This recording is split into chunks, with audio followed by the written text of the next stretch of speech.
মীরার মাকে দেখে মইনের অনেক ভালো লাগলো। বৃদ্ধা মহিলা একাই সব কাজ করেছেন। খাবার টেবিলে তেহারি না দেখে মইন বলল, মীরা, আপনি বলেছিলেন তেহারি রান্না করা হবে, কোথায়? তেহারি তো নেই।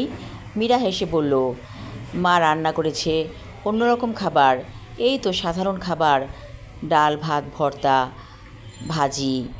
মইন বলল, ভালোই হয়েছে, তেহারি না খাওয়াই ভালো, অনেক তৈলাক্ত খাবার।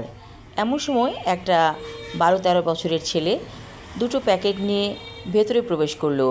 মীরা বলল, তেহারি এনেছিস? ছেলেটি বলল, এনেছি।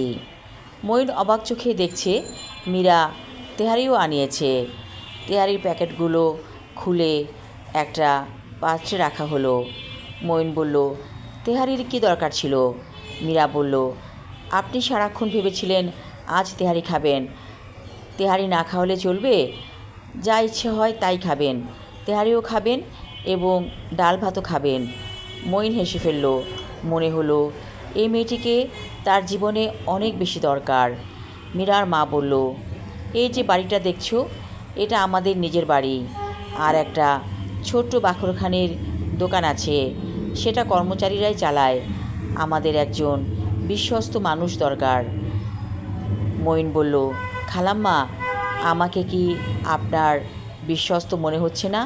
মীরার মা হেসে বলল, আমার মেয়ে যাকে পছন্দ করেছে সে তো অবশ্যই বিশ্বস্ত হবে, এই বিশ্বাস আমার আছে।